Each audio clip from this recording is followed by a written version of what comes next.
y el gusto de recibir a Fernando Herrera, que es presidente de APEA, de la Asociación de Productores Exportadores de la Argentina. Fernando, gusto recibirte en esta mañana. Bienvenido. Feliz Navidad para vos también, ¿eh? Bueno, buen día, Silvio. Muchas gracias. Feliz Navidad para vos también. Bueno, lindo conjugar, lindo, digo yo, no sé. Ustedes conocerán los caminos, ¿no? Eso de producir hacienda de muy buena calidad y tener el desafío de ser sus propios autogestores, de colocar el producto en el mercado externo. En ese sentido, en ese objetivo, ¿cómo les ha ido el 2024, Fernando? Contanos. Bueno, fue un año bastante interesante y con muchos contrastes. Yo creo que ya estamos en condiciones de hacer un balance y si querés, arrancando desde el principio de la cadena, diríamos que en la parte productiva fue un año que climáticamente acompañó, a diferencia de los anteriores, que Ujú. con varias sequías en distintas zonas, realmente se hizo muy complicada la producción. Este año no hemos tenido esa problemática. Con lo cual el primer eslabón de la cadena yo diría que tuvo un año positivo. Después respecto a precios, en general la cría tenía buenos precios, la invernada también, los remates de reproductores, de cabaña han sido también muy exitosos a lo largo del año en diferentes zonas, eh, y el precio de la hacienda gorda en términos de dólares es bueno históricamente, así que hasta ahí yo diría que está toda la parte positiva. Ahora, ya cuando hablamos de la integración y tenemos que después exportar esos cortes, venderlos en el mercado interno y agregar valor, ahí es donde se ha complicado este año y hemos tenido varios meses de pérdida, en el sentido de decir, nosotros tenemos que vender los cortes y con eso sacar un valor por encima del valor de la hacienda. Y eso en varios meses no ha pasado. Ujú. ¿Qué porcentaje aproximadamente de la media res es la que se exporta de lo que produce un productor con destino justamente al mercado externo y al mercado de calidad?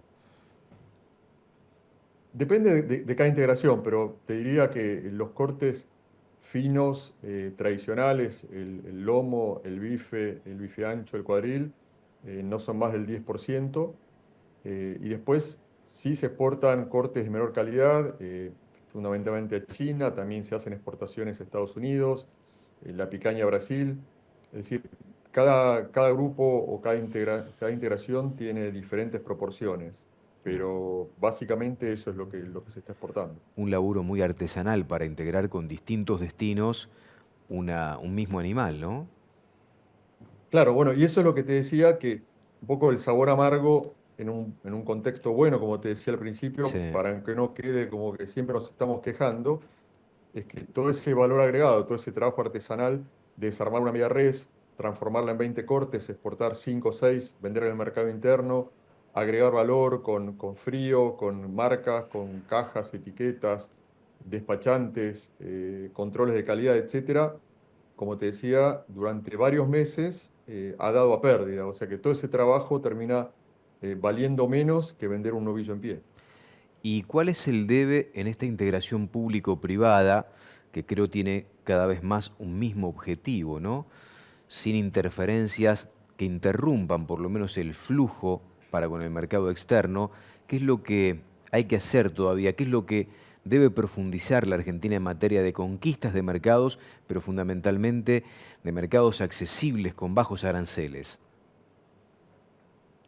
Creo que tenemos que hacer una mirada más amplia y bueno, esta ocasión de alguna forma nos interpela porque a nadie le gusta perder plata, ¿no? O Obviamente. hacer todo un trabajo para Si no, no es obtener sustentable a menos largo plazo valor. la actividad, Fernando.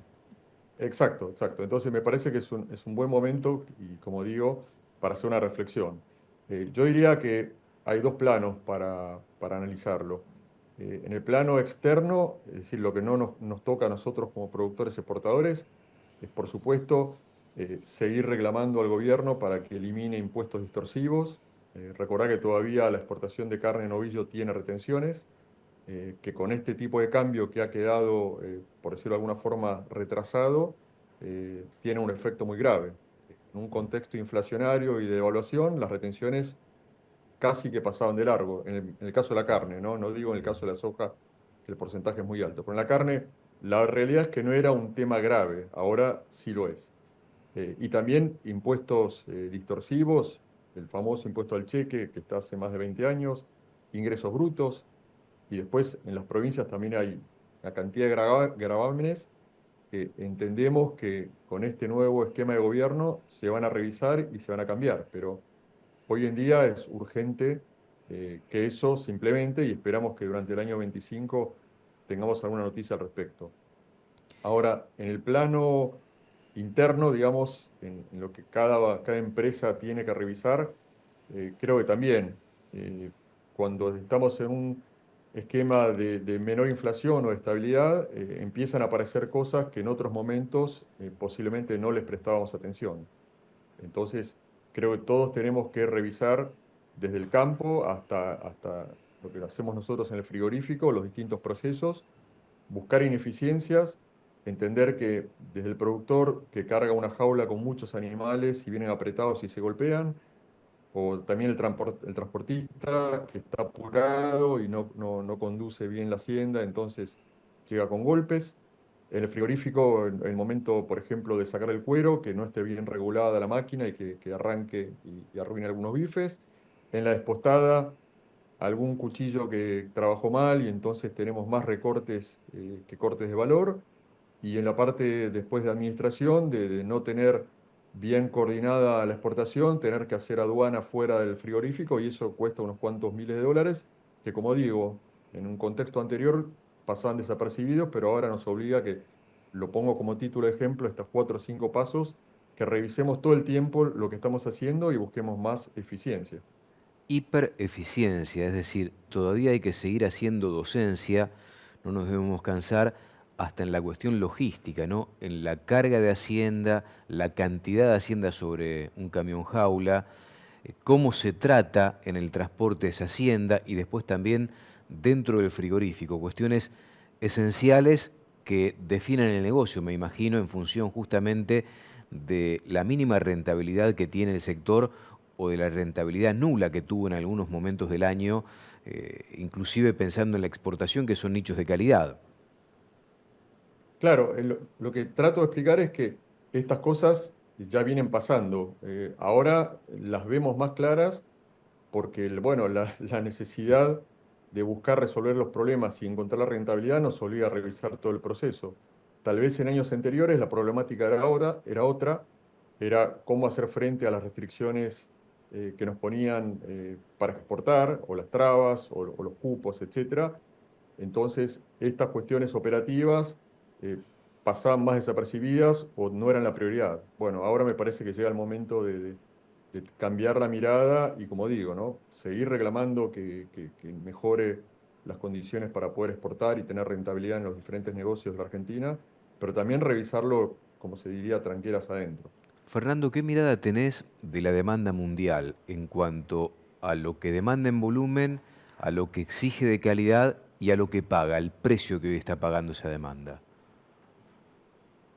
La demanda mundial de carne vacuna es realmente muy firme y vemos año a año que no afloja.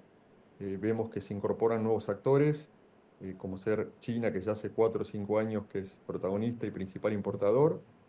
Y vemos también que no hay tantos países con la posibilidad de ofrecer carne de calidad. Entonces, desde el punto de vista de la relación oferta-demanda, creo que tenemos una oportunidad, porque Argentina sí es de los países que puede producir carne de calidad, y en ese sentido estamos muy bien posicionados. Ahora, los precios internacionales no tenemos capacidad para manejarlos. Argentina no es formador de precios.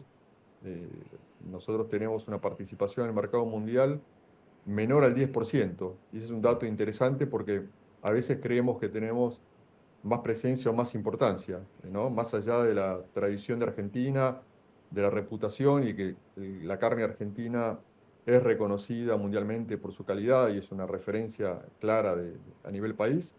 Bueno, pero a nivel volumen, como digo, tenemos menos del 10%. Entonces no tenemos capacidad de formar precios y ahí vuelvo al punto anterior, nosotros tenemos que encontrar la forma de ser competitivos para poder acceder a esos mercados y esas oportunidades que se presentan. Ujú. ¿Al Estado hay que pedirle algo en materia de competitividad, más allá de lo que dijiste en cuanto a la presión tributaria, donde se incluye además el 6,75% de retenciones todavía vigente para ese nicho?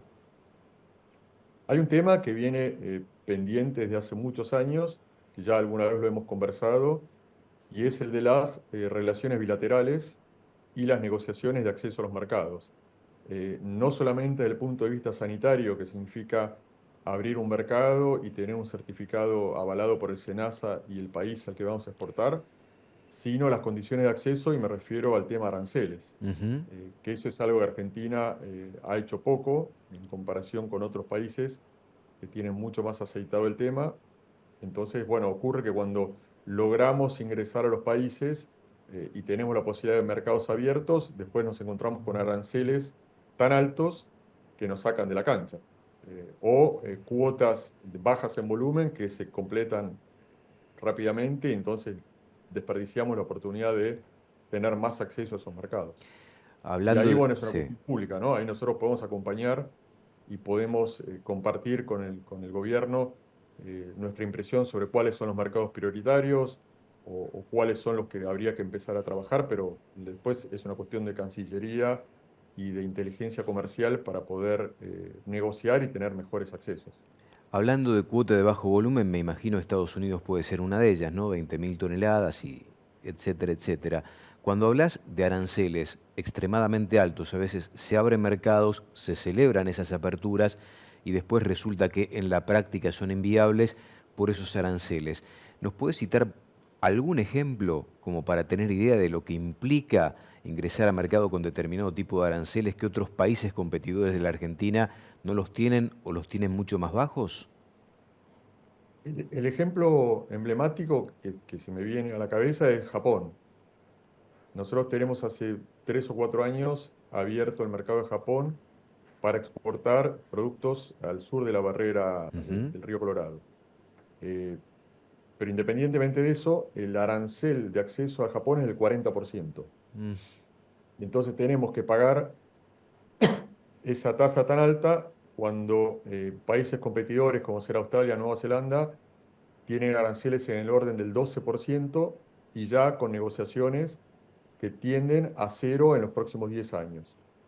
Si a eso le sumamos que por una cuestión de flete es mucho más caro llegar de Argentina a Japón que llegar desde Nueva Zelanda o Australia, por ejemplo, ahí nos damos cuenta que es muy difícil que tengamos acceso a ese mercado, que es uno de los mercados que mejor paga los cortes de calidad. Y después pienso en Corea, que todavía no está abierto, que está en negociación, que es un mercado muy complicado para abrirlo, que hace varios años que se está trabajando, pero de nuevo, si cuando logramos abrirlo y firmamos el convenio y celebramos que se abrió el mercado, vamos a tener que pagar 40% y los competidores pagan 10 o menos, ahí tenemos un problema.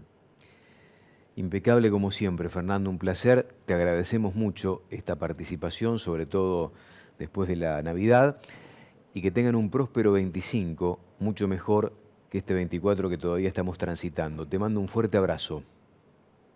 Gracias, Silvio. Bueno, siempre es un gusto compartir un rato y charlar con ustedes, así que lo mismo, lo mejor para el año 25 para ustedes. Fernando Herrera fue categórico en el cierre, ¿no? Muchas veces celebramos aperturas de mercado. Él habla de un ejemplo clave.